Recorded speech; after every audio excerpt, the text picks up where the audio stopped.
Ele era o mais novo anjo do inferno de Ventura. O jovem fora da lei, escolhido a dedo enquanto seu presidente estava atrás das grades. Eu sei que Josh tinha um pet e sei que isso era um alvo. Mas ninguém tem o direito de tirar a vida de alguém e ninguém tinha o direito de tirar Josh de nós. Quem puxou o gatilho naquela noite em Cave Creek, Arizona? Foi um estranho no escuro, um rival com rancor ou alguém muito mais próximo do que qualquer um ousaria imaginar? Para ajudar a encontrar o assassino, a família oferece recompensa de $20.000 por informações que podem ser enviadas anonimamente pelo Silent Witness. É a família que pegou esse dinheiro, colocou em uma conta e disse: quero que isso vá para essa recompensa. É assim que essa família leva a sério o desejo de ter ao menos o presente de uma prisão. O pai dele aumentou a recompensa pela tia, esperando que, com o tempo, as pessoas perdessem o medo de falar. Amávamos ele de coração como as outras crianças, mas queremos uma resposta, quero ver um rosto. Esta é a história de silêncio, traição e um assassinato que ainda paira sobre Ventura como o calor do deserto.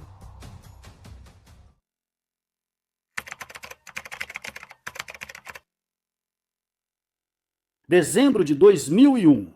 O ar dentro do Centro de Detenção Federal era denso, pesado, com cheiro de concreto e aço. George Christie estava atrás das grades. Voltando a dezembro de 2001, eu enfrentava uma acusação com 59 itens e eu estava na cadeia com uma ordem de proteção que não me permitia falar com nenhum anjo do inferno. E ainda assim, mesmo em confinamento solitário, as notícias se espalhavam. Um nome era sussurrado pelas frestas das paredes da prisão. Josh Harbour. Josh Harbour era um dos caras mais jovens. Ele tinha convivido com meu garoto e alguns dos outros mais novos. Ele era um pouco mais jovem do que eles, mas era um tipo de fora da lei jovem com valores bem à moda antiga. Ele não era um aventureiro descontrolado buscando glória. Ele se vestia e se movia como Davi Ortega. Sabe, ele andava muito com Davi Ortega. Aprendeu muita coisa com Davi, se vestia como Davi e tudo mais. Para outros, ele parecia o futuro, um novo soldado moldado pelo passado. Christie precisava decidir. David Ortega avisou que Josh seria colocado em votação. Mas, de alguma forma, David Ortega conseguiu me avisar, enquanto eu estava na solitária, que eles iam colocar Josh em votação. Ele queria saber o que eu achava disso, sabe? Eu confiei totalmente no David e mandei uma resposta de volta para ele. Ele tinha meu apoio. Após a ligação, houve uma visita na prisão. Inesperadamente, sem avisar, Christie entrou na sala de visitas e lá estava Josh Harbour. Não mais apenas um candidato, mas um anjo do inferno. O momento foi surreal. Atrás de vidro e paredes, Christie apertou sua mão e o recebeu no clube. Ele achava que Josh continuaria a aventura. No mundo fora da lei, a crença é frágil e a lealdade sempre testada. Josh mal havia experimentado o brasão quando o destino se aproximou. Apenas 6 meses depois daquela visita, ele estaria parado fora de um bar em Cave Creek, Arizona, e em segundos estaria morto. O que ocorreu entre esses dois momentos? Como um jovem batizado em um dos clubes mais temidos do mundo, acabou executado a sangue frio meio ano depois. Foi um ato aleatório de violência ou Josh estava marcado desde o início? Se ele estava marcado, quem ordenou? Sua ascensão na filial de Ventura foi rápida, quase rápida demais. Sua morte, violenta e pública, causou ondas de choque no mundo fora da lei. No silêncio que seguiu, nenhum irmão falou ou revelou a verdade. A história de Josh Harbour começa com esperança e lealdade, marcada por um brasão temido, mas termina em sangue no asfalto do deserto.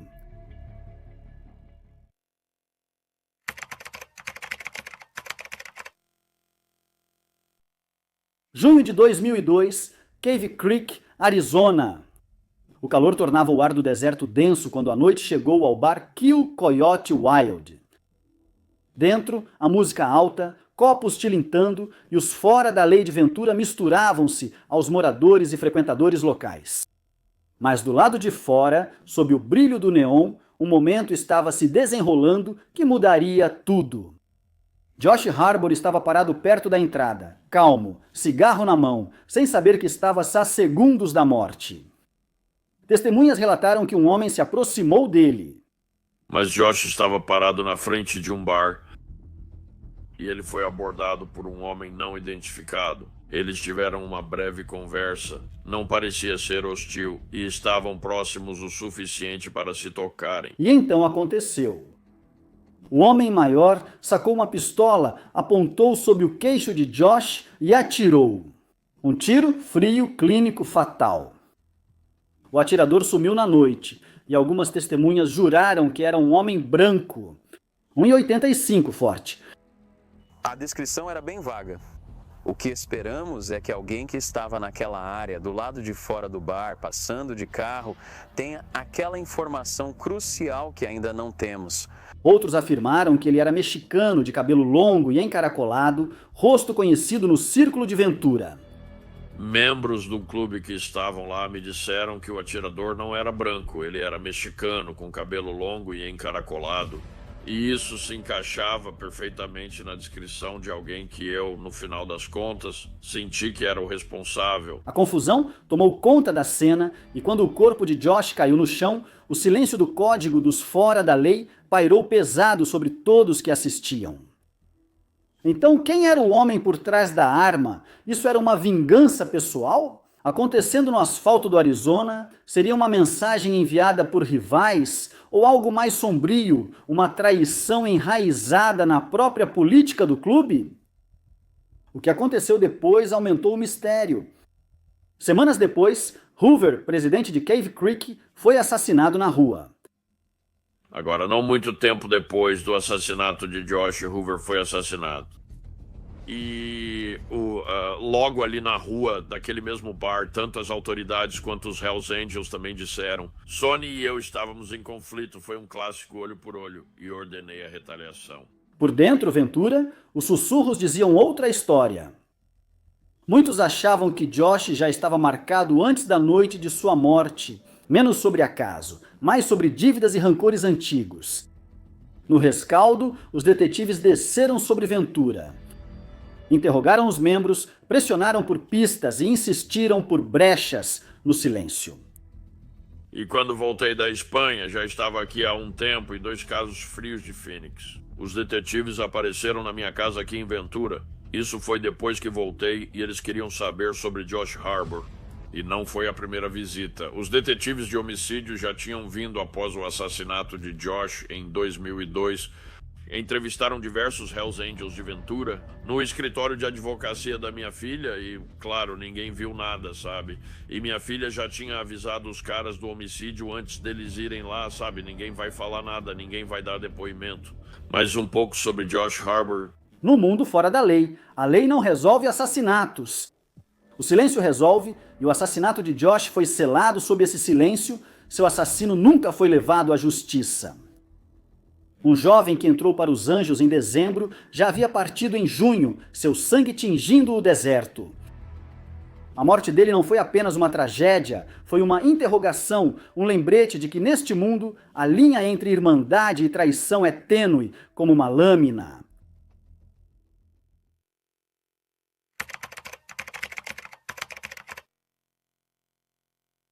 O primeiro nome que surgiu foi um que todo anjo de Ventura já conhecia: Roberto Chico Mora, um homem com um histórico tão violento quanto imprevisível.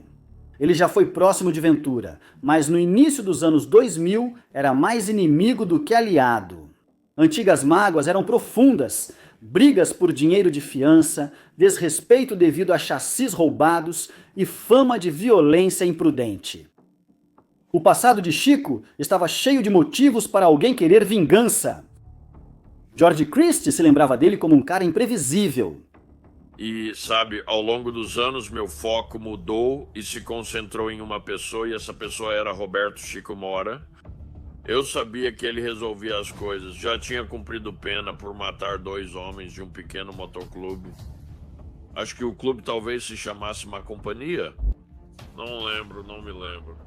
E você sabe, havia uma rixa entre Ventura e Chico, sabe? Chico e eu discutimos antes de eu me tornar residente da sede do Ventura. minha filha tinha representado ele, né? Nós pagamos a fiança dele e não só ele fugiu da fiança com a gente. Ele realmente meio que humilhou minha filha. Ela tinha tudo preparado no tribunal e ele nunca apareceu. Levei para o pessoal. Ninguém mexe com minha família. Um homem que nunca entendeu as regras, que nunca viveu pelo código. E Chico não tinha respeito. Então ele saiu do clube. Ele e eu discutimos no clube. Achei que ia acabar em briga.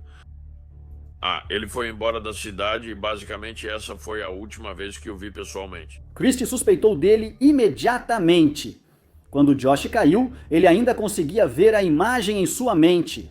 Chico Heavyset, o tipo de homem que as testemunhas juraram ter visto do lado de fora do bar Kill Coyote. Mas suspeita não é prova, e a prova nunca apareceu.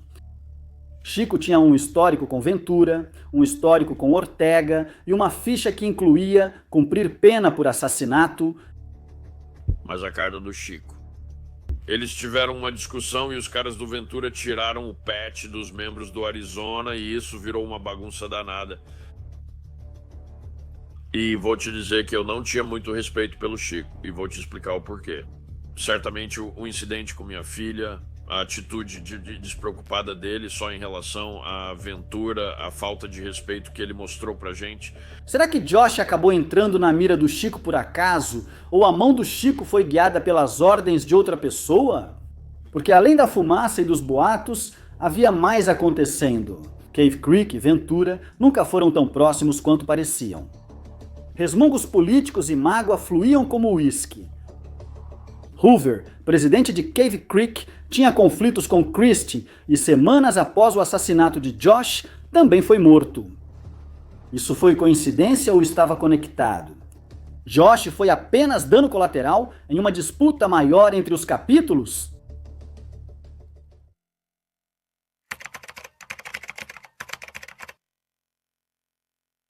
O deserto lembra, mesmo se os homens esquecem.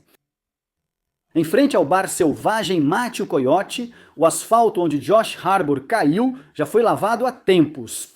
Sem velas, memoriais ou placas, só o silêncio que engole histórias inteiras. Os detetives pressionaram bastante após o assassinato. Eles foram até as portas de Ventura, interrogaram a família de Christie, tentaram romper a barreira, mas Ventura permaneceu em silêncio. Olá, sou o Sargento Darren Birch. O Silent Witness e o Departamento de Polícia de Phoenix precisam da sua ajuda para resolver este homicídio não solucionado. No sábado, 8 de junho de 2002, Josh Harbour, de 24 anos, foi baleado e morto após sair da área do Coyote Wild Bar and Grill, na 17ª Avenida com a Bell Road, em Phoenix. A filha de Christie disse a eles o que eles já sabiam. Ninguém iria falar e ela estava certa. No mundo fora da lei, o silêncio não é apenas proteção, é a lei. Rumores preencheram o vazio. A polícia disse que Christie ordenou retaliações, citando os Hells Angels europeus que visitaram Ventura depois.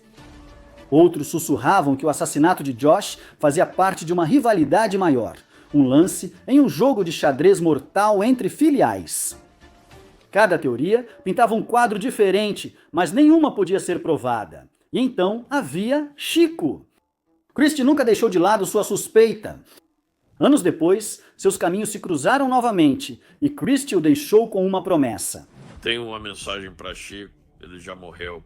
Mas se ele fosse receber a mensagem de mim, eu diria apenas: ei, sabe de uma coisa, Chico? Te vejo no inferno, cara, e resolvemos isso lá. Foi culpa, raiva ou profecia? Se Chico puxou o gatilho, por que a justiça nunca foi feita? Se não foi ele, quem mais queria que Josh sumisse? 2 décadas se passaram e as perguntas permanecem como fumaça que se recusa a se dissipar. Josh foi vítima de uma vingança pessoal, uma baixa da política do clube ou apenas um peão esmagado em uma luta de poder muito maior do que ele? A verdade está enterrada, enterrada no silêncio, enterrada no medo, enterrada no código dos fora da lei que protege os irmãos mesmo após a morte. E para Josh Harbour, um jovem que subiu rápido e caiu ainda mais rápido, o único legado que restou é o mistério de quem o matou e por quê. Porque nos Hells Angels, as histórias não terminam com respostas, elas terminam com silêncio. E o silêncio sempre deixa sombras mais sombrias para trás.